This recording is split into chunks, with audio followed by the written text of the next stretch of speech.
पहिले भगवद गीता को गुणत्रय विभाग योग नाम गरेको 14औं अध्याय को 16 श्लोक पाठ करो। कर्मणः सुकृतस्याहो सात्विकं निर्मलं फलम् रजसस्तु फलं दुःखमज्ञानं तमसः फलम्।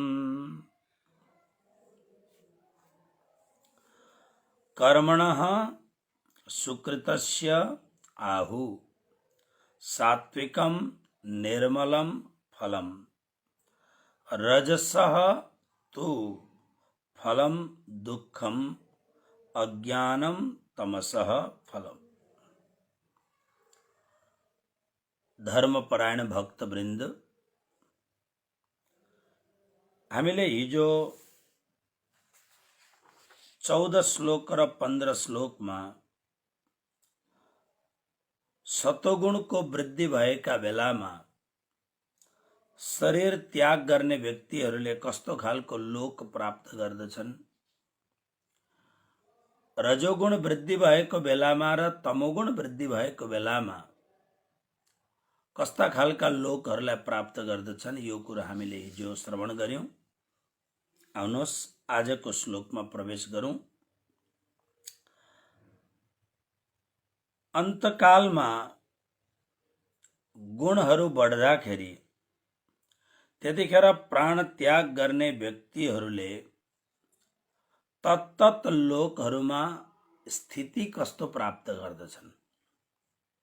सामान्य अर्थ सुकृतस्य कर्मणः तु सात्विकम निर्मलम फलम।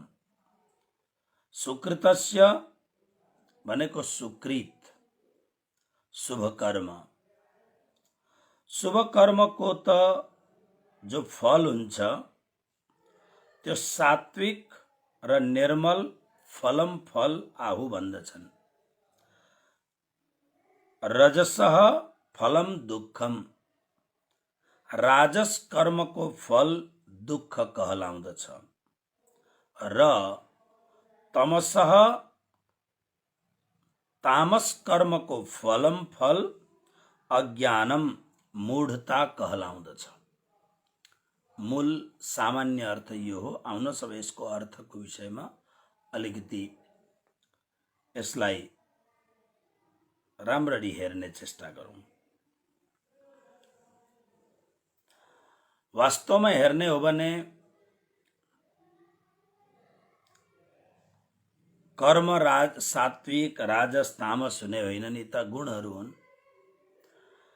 तर मनुष्य किनभने कर्म क्रिया मात्र हुन्छन्, तर कर्ताले कर्म गर्दाखेरि त्यतिखेर उसको जीवनमा जुन रिएक्सन हुन्छ अथवा जुन कर्मको बढोत्तरी हुन्छ त्यो कर्मको अनुसार उसले फल प्राप्ति गर्दछ। परिणाम उसको त्यस्तो हुन्छ। जस्तो पहिलो सात्विक कुराको यहाँ वर्णन गरिएको छ। सात्विक सुकृतस्य कर्मणः। सुकृत, कृत भनेको गर्नु, सु भनेको राम्ररी गर्नु, सुकृत शुभ कर्म। जो व्यक्तिले राम्रो कर्म गर्छ, हेर्नुहोस् कर्मको यहाँ 3 प्रकारको कुरो गरियो।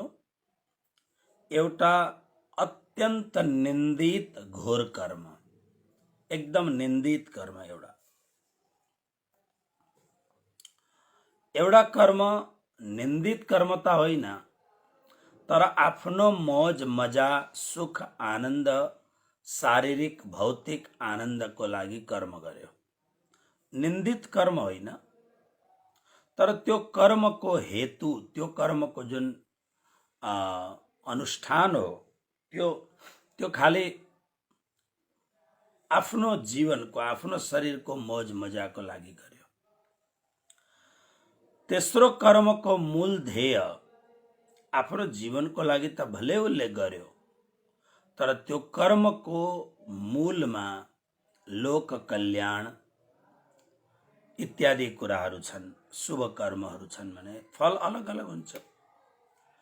इत बोए वृक्ष होता है ताको फल पावे सब कोय, बीज जैसा फल तैसा किया जो अपना सोए। श्री प्राणनाथ जी महाराज भन्नुहुन्छ, शास्त्रको सार भन्दै हुनुहुन्छ, यहाँ जस्तो बिउ लगायो त्यस्तै फल फल्दछ। बिउ लगाउँदाखेरि ध्यान राख्नु पर्दछ हामीले कस्तो बिउ लाउँदैछौँ भनेर। म किसानहरूको नजदिक बस्दछु। भिन्न भिन्न प्रकारका जमिनहरूमा समय अनुसार, ऋतु अनुसार यहाँ उनीहरू आफ्नो फसल गर्दछन्। विशेष गरेर यो एरियामा तमाकु पकाउँदछन्। त्यसै कारणले आज बिहान मैले विस्तारोसँग भनेको थिएँ, कुनै पनि कर्म गर्दाखेरि त्यसको हेतु के हो। तर त्यो किसानहरूलाई म हेर्दछु राम्रो बिउ खोज्नका लागि समय लगाउँदछन्, अथवा आफ्नो घरमा पारम्परिक रूपमा राम्रो बिउ राख्दछन्।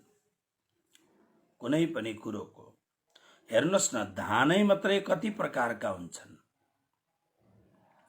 यो एरियामा गहिरो धेरै हुँदैन। जहाँ गहिरो हुन्छ त्यसलाई चायडो भन्छन् यिनीहरू, गहिरो ठाउँलाई।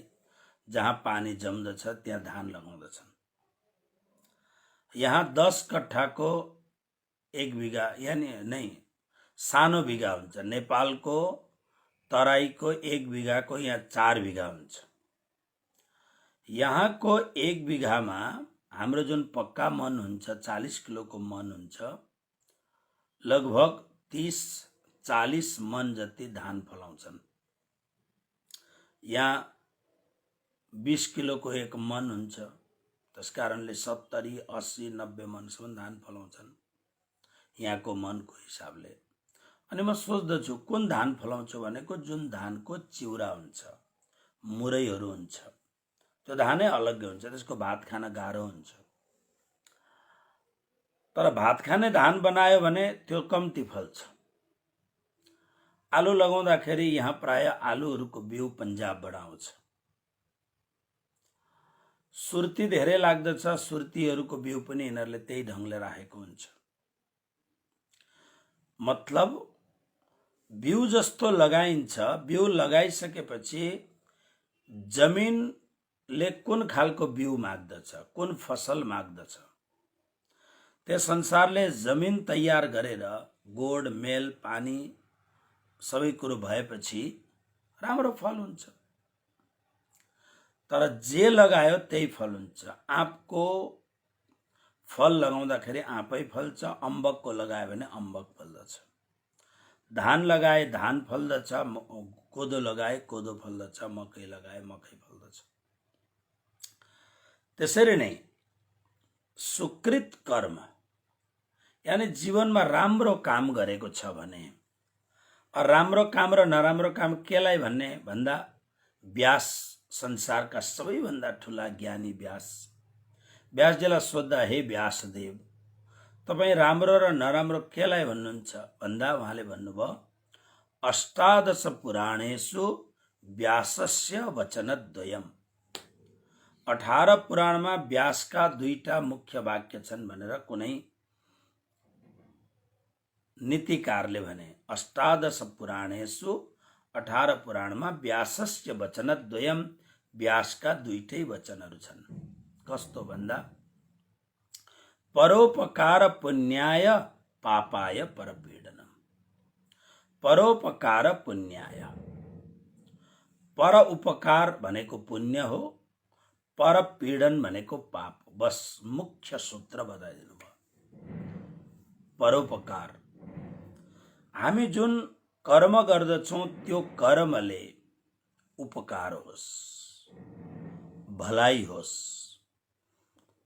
हाम्रो कर्मको जुन हेतु छ, हाम्रो कर्मको जुन कारण छ, त्यो सुकृतको लागि होस्, राम्रो होस्। त्यो परोपकार। हामीले कर्म गर्दाखेरि हाम्रो कर्मको मूलमा स्वार्थ नहोस्। उदाहरणको लागि सम्झिनुहोस् कि एउटा व्यापारी छ। एउटा व्यापारीले आज के छ भन्दा मसालामा साना साना कुरा, दिवाली नजदिक छ, त्यसकारणले यी कुराहरू हामी गर्दछौँ। तपाईँ मसाला लिन जानुभयो,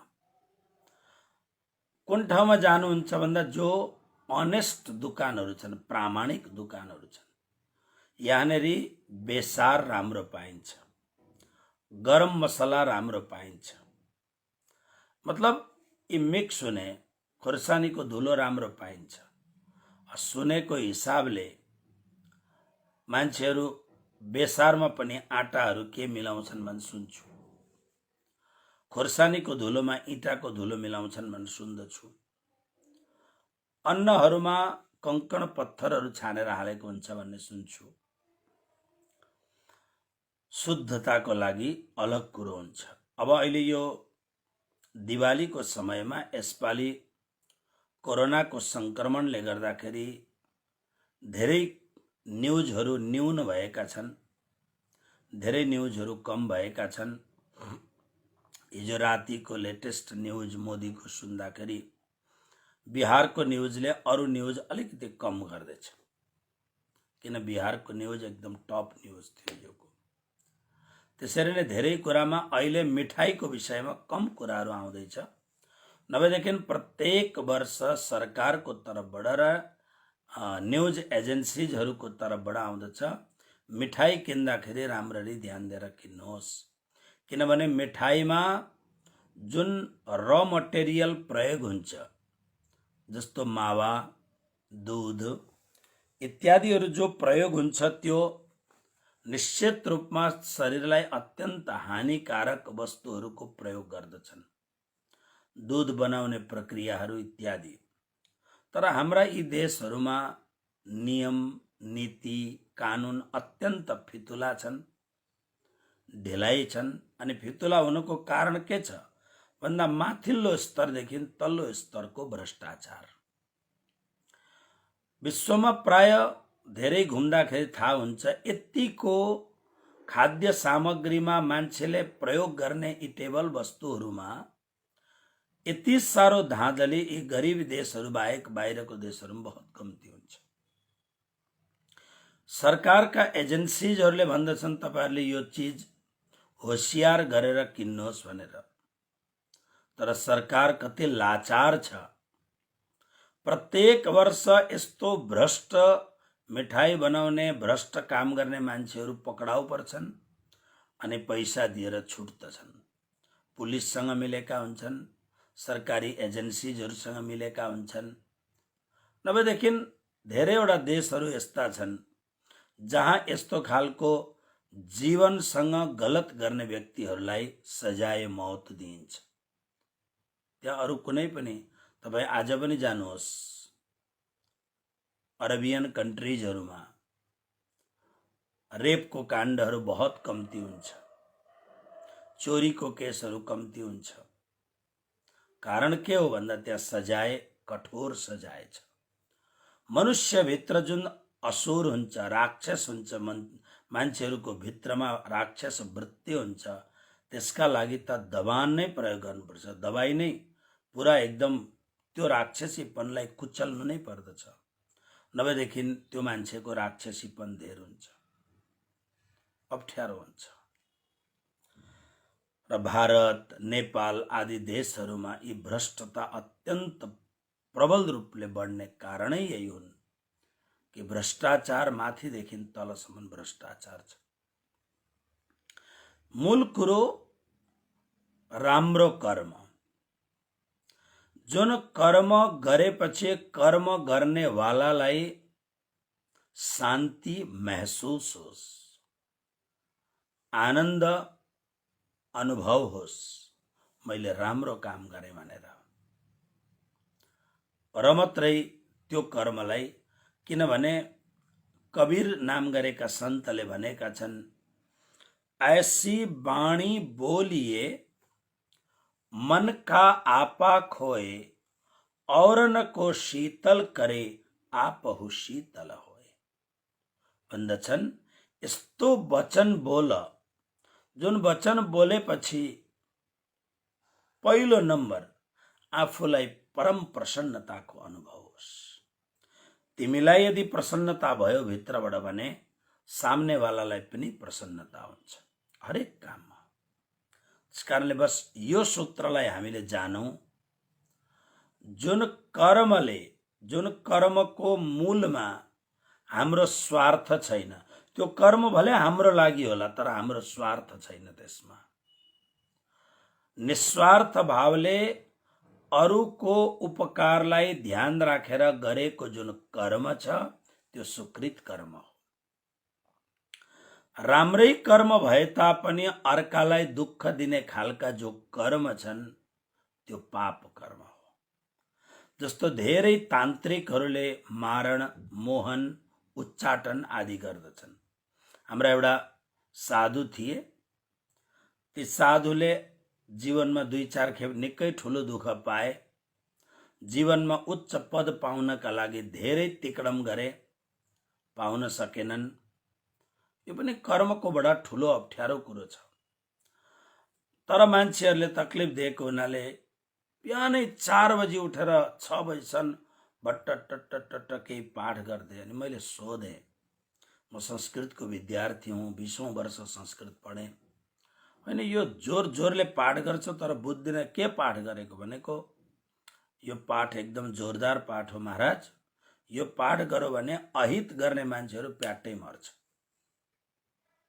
त्यसकारणले मैले यो साह्रै दुःख दिएँ, म यो पाठ गर्दैछु। ओहो, डेन्जर रहेछ यो त कुरो। म जान्दछु, किनभने 20औं वर्ष मैले संस्कृतमा आफ्नो जीवन होमेको छु। तान्त्रिक कर्म के हो, मान्त्रिक कर्म के हो इत्यादि कुराहरू म जान्दछु। तसर्थ यसमा मूलमा कुरो के छ भन्दाखेरि राम्रो पूजा पाठ गर्नु राम्रो कर्म हो, तर पूजा पाठ गर्ने राम्रो कर्ममा पनि हामीले जुन यो विशेष रूपमा अरूलाई अहित हुने काम गर्यौं भने निश्चित रूपमा त्यो कर्मले हामीलाई दुःख दिन्छ। यसकारणले काम राम्रो भए तापनि अर्काको अहित काम गर्नु नै पाप हो। कुनै बेला हुन सक्दछ हामीबाट नराम्रो काम भयो होला केही, तर त्यो नराम्रो काम गर्दा पनि लोक कल्याणको लागि भयो भने त्यो पुण्य हो। अब यो जस्टिफाई आफूले गर्ने। त्यसकारणले यहाँ भन्नुहुन्छ, सुकृतस्य कर्मणः, सुकृत कर्मको फल, शुभ कर्मको फल सात्विक फल भनिन्छ, त्यसलाई निर्मल फल भनिन्छ, त्यसलाई भन्दछन्।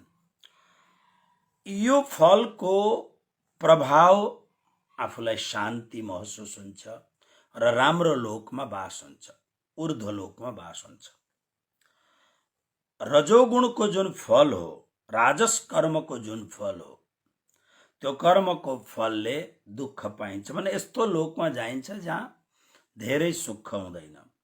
मानिलौं कि यति नराम्रो फल त होइन यो, तर स्वर्गादि लोकमा जान पाइन्छ। तर स्वर्गादि लोकमा गए तापनि तपाईहरुलाई थाहा छ, स्वर्गमा पनि धेरै प्रकारका वृत्तिहरू हुन्छन्। जस्तो इन्द्रलाई तपस्या गर्ने मान्छेहरूदेखि डर लाग्दछ, मेरो पद खोज्छ कि भन्ने इत्यादि कर्महरू हुन्छन्। त्यसकारणले त्यहाँ पनि परम सुख छैन। भगवत धाममा जति परम सुख छ त्यति सुख छैन। अनि तमसः फलम अज्ञानम, तामस कर्मको फल अज्ञान हो। अज्ञान मतलब मूढता, एउटा नजान्नु होइन, दुर्लभ जीवन पाएर पनि मूढतापूर्ण काम गर्नु र यसको फल त दुःख भन्दा पनि नीच फल हुन्छ यसको। यानी पशु प्राणी इत्यादिमा निवास गर्ने यस्तो खालको फल हुन्छ। त्यसकारणले हामी कस्तो खालको कर्म गर्दछौं, कस्तो खालको चिन्तन गर्दछौं, हामीले कस्तो खालको हाम्रा इन्द्रियहरूले आहार ग्रहण गर्दछन्, यो मुख्य कुरो हो। अहिले पर्वको बेला छ। दसैँ तिहारको बेलामा भक्तहरूले आफूलाई राम्ररी सम्हाल्नुहोस्। पोहोरको भन्दा यसपालि अधम कार्यहरू कम गर्ने नगर्ने, आफ्ना जीवनका वृत्तिहरूलाई मजबुत बनाउनुहोस्। राक्षसहरूले गर्ने खालका अत्यन्त अज्ञानले ग्रस्त भएका मान्छेहरूले गर्ने खालका फलहरू कर्महरू हामीबाट नहुन्, राम्रो कर्म हुन्, यसको लागि ध्यान दिनुपर्छ। सबैलाई परमहंस शक्तिबाट सन्ध्याकालीन कोटि कोटि